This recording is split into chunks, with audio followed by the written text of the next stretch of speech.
Hi there. Good morning. Joan Kosmachuk here, your seasonal color, style, and confidence coach. And uh, going to be talking today with a very special guest, Denise Lampron. And so we're going to have her join us in a few moments. Hi, Cheryl. Welcome. You're good to be on bright and early. Well, actually, it's a little later in the day for you, isn't it? And we're just going live here, and hopefully you're not going to have any technical difficulties. So, hey, John, how are you? We are just waiting on Denise Lampron to join us. We're going to be talking today about breaking those old clothes shopping habits. And we've also got a very special flash sale that we're going to be announcing as we talk today as well. So I'm just working on getting Denise to join me here, and hopefully we can get her on. Get her on. Are we there, Denise? Yes, I see you. Can you hear me? Great. Yes, now I can see you. Okay, welcome everyone. We've got a few folks joined us already, and we're live. So we're talking today about breaking those old shopping habits and how to change the way that you've maybe shopped for clothes in the past. Denise Lampron is from Mature Beauty and Style and the Art of Mindful Aging. And we've got a special offer today for you as well, which is a flash sale on our course, The Art of Online Shopping. We're going to be talking for about the next 15-20 minutes just about something that we have discovered with our clients, and that's that often when people have their colors done and they've got their body signature and they have all this information, they still end up going and making some of the wrong choices in terms of their shopping.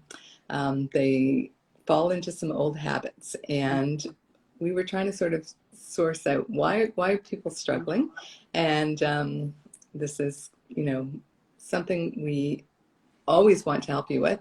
And so we got talking and sort of distilled it down to about three main areas, shopping temptations, if you want to call them, or bad shopping habits that can trip us up, make us forget what our best colors and style is, make us forget our body signature, and make us make purchases that we later regret. So without further ado, Denise, do you want to just add something, maybe an example of what you're saying?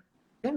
Well, good morning, everyone. Hi, Joan. Thank you. This is a real treat to talk about this. And, so much has transpired between the consultant and the client before they even get to shopping.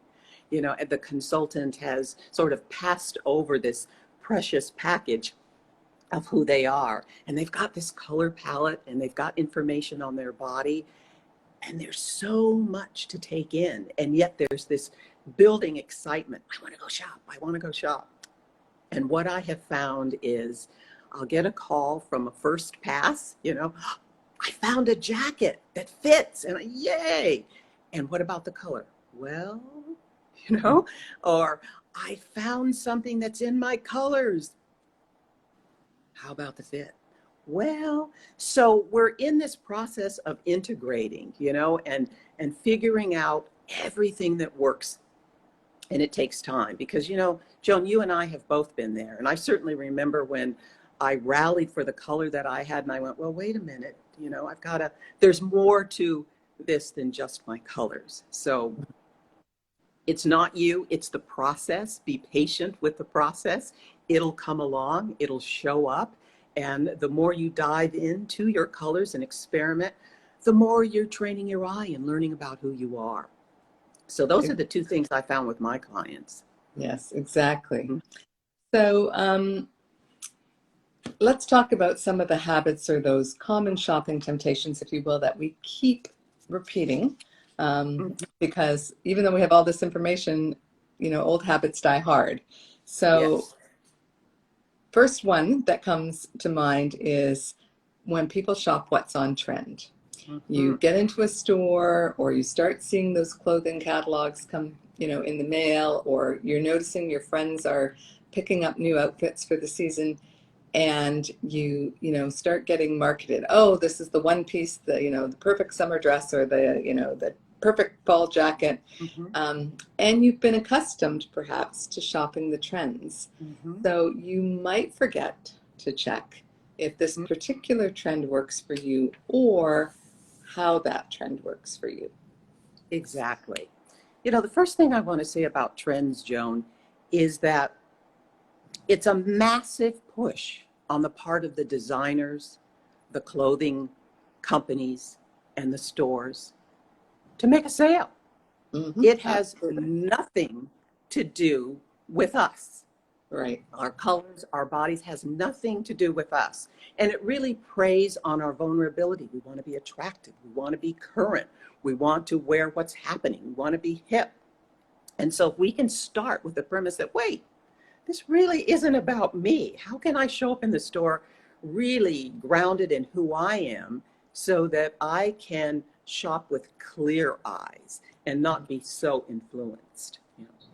Yeah.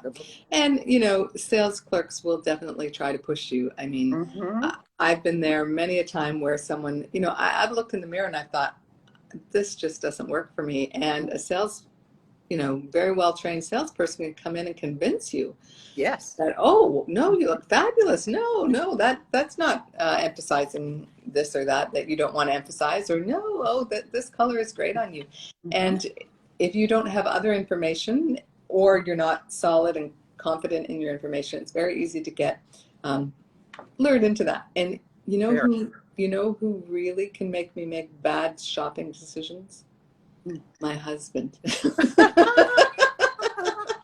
I can kind of relate to that too, Joan. Yes, because Michael says, "Oh, that's great. I really like that on you." And here we are. Yeah. Right. Great. Our intention is to please them.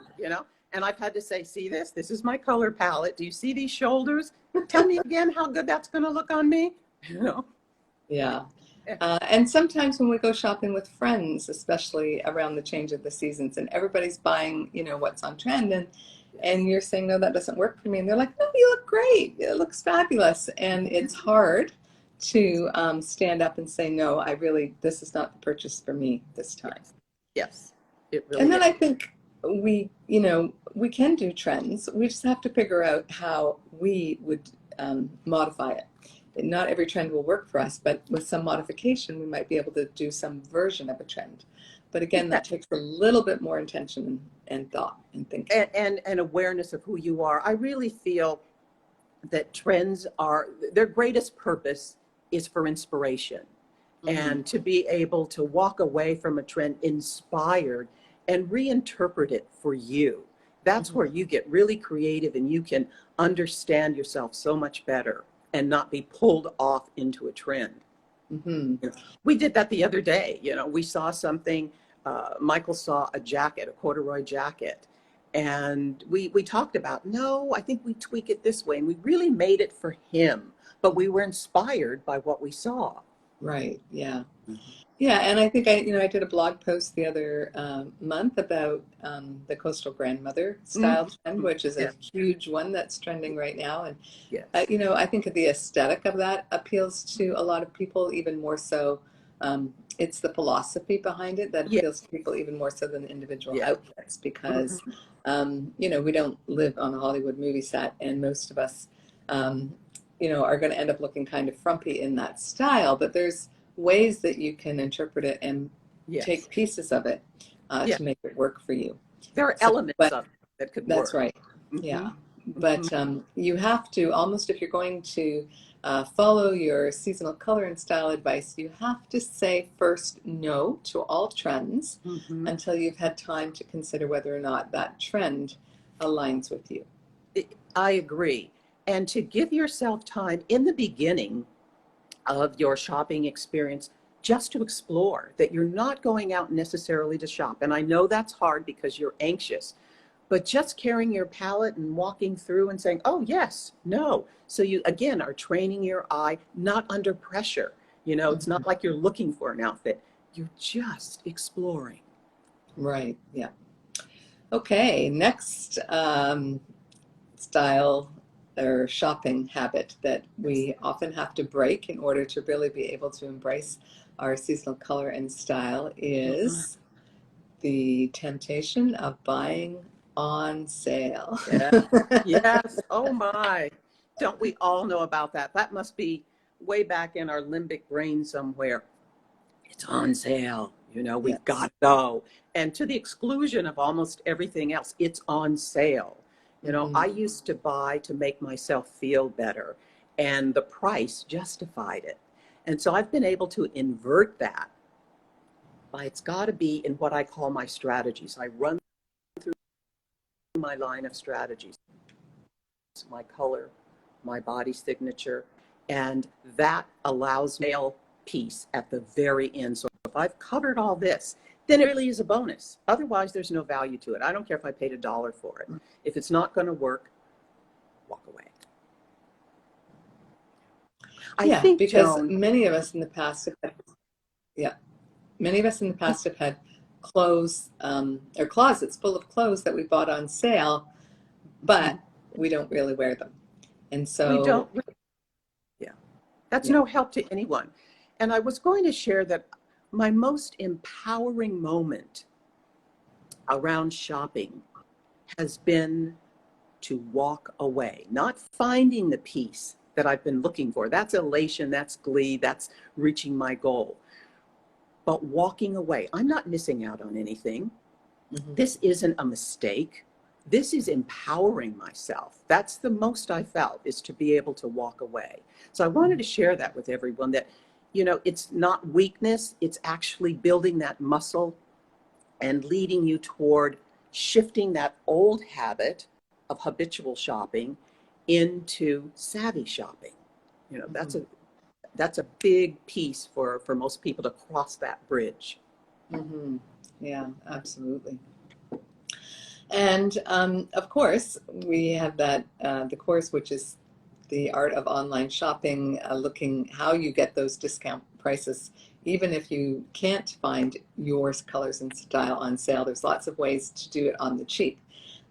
We're not about saying, oh, you should spend a ton of money on clothes and you shouldn't pay attention to the price tag and all those kinds of things, because we all have to live within our budget, and we all have a certain level of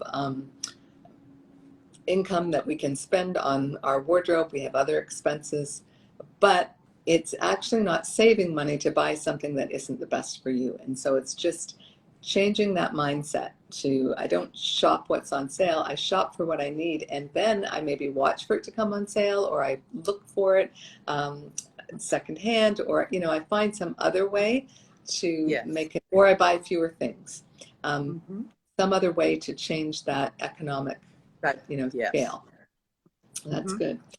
Okay, and then our third habit is reverting to what's familiar. So I see this all the time. People take their shopping fan to the store and they have their body signature rules and they can't find their color, or they're not finding something that, kind of matches the new style guide that they have. And they just decide to buy something anyway. And they go back to what's easy, what's familiar. Yes, that is really, habits are hard to break, as you said earlier. And what's familiar goes really, really, really deep. It's cultural, it's generational. There's so many things that go into that. You're in your comfort zone. And when you get your new colors and your new information, you will be slightly out of your comfort zone. And so there is a temptation to go back to what's familiar. And this is where I see people saying, what? I don't have black, on my new palette, and we know that the stores are loaded with black. And so this is where people can really get tripped up and get frustrated and not kind of step back and say, wait a minute, hold on. It's hard to do that in the moment when you're really wanting something, to say, this isn't going to work. This is not on my palette. And so your palette can be your first step and your final step. It can be the place where you open the conversation or you shut it down. You know, so that it can be really helpful, just paying attention to that. Yeah, and I think, you know, I've noticed someone says, oh, you know, I do have black on my palette, but I want to, you know, expand my colors. So I need brown pants. And they go out and they can't find brown pants, so they just buy another pair of black pants. Exactly. And that's defaulting to what's familiar. It's easy, right? It's like, Yeah. oh, yeah, it's just going to be easier for me to just buy another pair of black pants. But that will lead to regret because you still don't have the brown pants you want. And one of the things that you share in the course, the art of online shopping, is just how you can, you know, kind of track your colors through some different ways that take you back to other seasons when maybe that color was in store and you have an opportunity that you haven't missed out. You can buy it again. Yes. I think another familiar habit is, you know, for example, if you've you know, discovered that, oh, you are an autumn and you need a swifter, sharper neckline, but you've always bought crew neck tees. Yes. Yes. You might see a tee in your color and it's like, oh, there, it's my color, and you grab it and it's the crew neck tee. You're not looking at your new neckline, which is more flattering on you, but you've just gone for what's familiar. Yes. Brands is another, you know, sometimes people are brand shoppers. And so they go into the same store or follow the same brand all the time. And they come to the season and the season doesn't have any of their colors, but they still want to shop that brand. Yeah. Yes. And so that's another familiar, you know, habit. My husband has one where he likes to buy the 3-pack of t-shirts at Costco, and typically only one will be in his color, and then he has 2 t-shirts that aren't. And so, you know, we've had to talk about maybe you either approach that 3-pack differently, saying I'm going to donate the other 2, or you stop buying 3-pack t-shirts because rarely do they have all 3 colors that work for you. Exactly. Yes, So, those but are. those familiar, you know, habits that we've had. Maybe you shop at a particular store, and then that store changes their style, and it no longer really aligns with you, but you keep going there anyway. And then you're not finding what you used to find, and you think something's wrong with you, when in fact, the store has changed their focus. That happens a lot. And it is, there's not a lot of consistency in the lines anymore. I know growing up, you could always count on, they would have this type of underwear, this type of bra, or this type of dress. You could all, now every season it's shifting up. And so it's creating a real back and forth for us to be able to, where can we land? Where can we be, where can we shop consistently? You know? And you can still find some of those stores, but it takes a little bit of research. Yeah, absolutely. So those are sort of the 3 major habits that we need to recognize and find strategies for getting around them. And we've shared some of our strategies. But when you first got your color palette and your style, what was the habit that tripped you up the most? Maybe it's not even one of these, maybe it was something else. What was the shopping habit that you had to overcome? It was going for the sale. It was, I had that so big and so strong in me. I thought, I'm going to get everything on my palette on sale.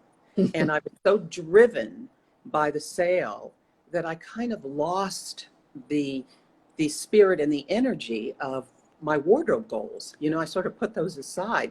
And then I'd come home with things that really weren't working. I would look at them outside the store, outside the energy of all that's going on in the store, in my living room, in my bedroom. And Denise, what were you thinking? This isn't working, you know? So don't feel bad about that. It happens to the best of us.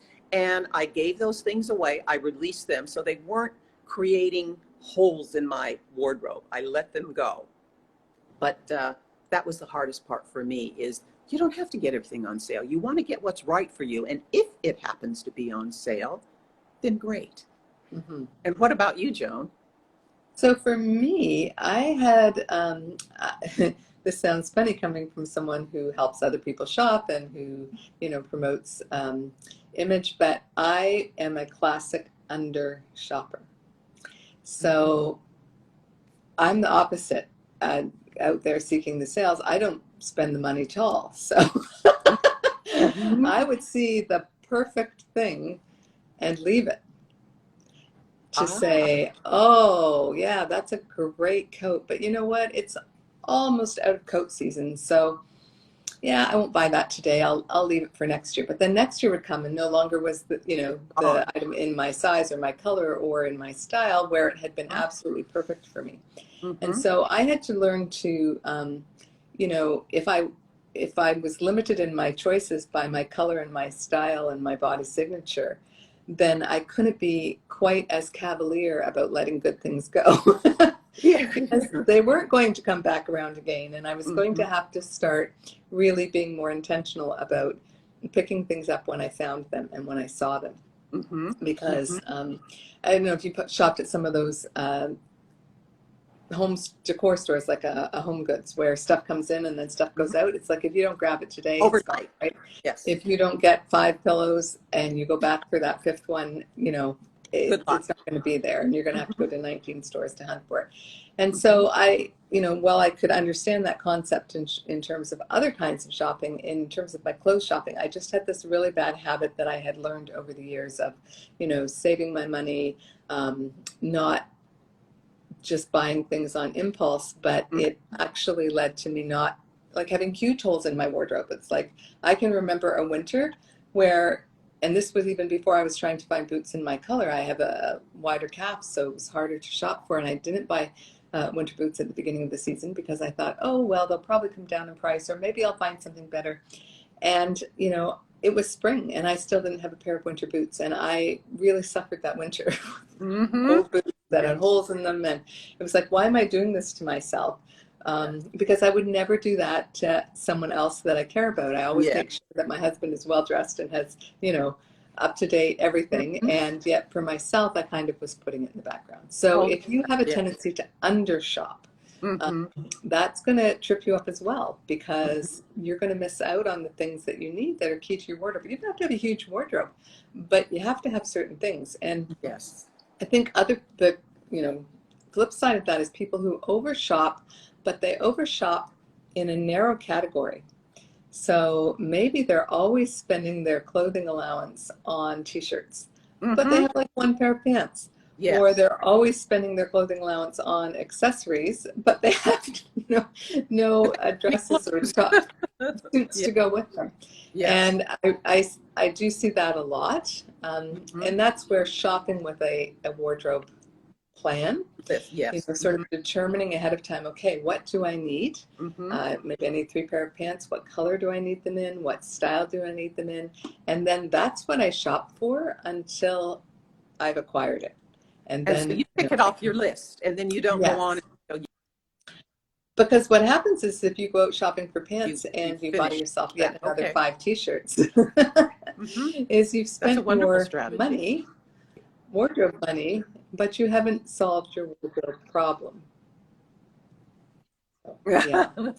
Haven't Okay. solved the Well, problem. Yeah, and we're talking about a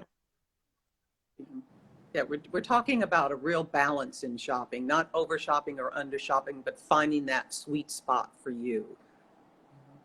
that's right. So we want to give you some extra special tips today. Denise, do you want to tell them about the flash sale on the course that you and I collaborated on together, which is The Art of Online Shopping? Yes. The whole point of the course is to expand your knowledge, your experience, your expertise, and to know that there's a whole inventory out there other than what you just see in your neighborhood or your stores. There's a vast inventory for you to work with. And I promise you that when you do 100 or 150 searches of molten lava or red coral or strawberry cream, you're going to know what that color looks like. So you're sort of quietly in the comfort of your own home, again, building your muscle and your training your eyes, you know, and when you shop for that empire dress, if you're a pear shape, you're going to be able to see those lines in the store pretty quickly. You know, you're again training your eye. So this course is all about serving your needs and to understand how you can glean more information about your palette and about who you are through the searches that you do, and that when you find something, it's going to be at a reduced price. So that's such a win-win. You know, there's so much in this course that you can learn and walk away from, so that when you go into doors, you can bypass trends, you can bypass sales, and you can bypass well-meaning salespeople, and you are grounded in who you are.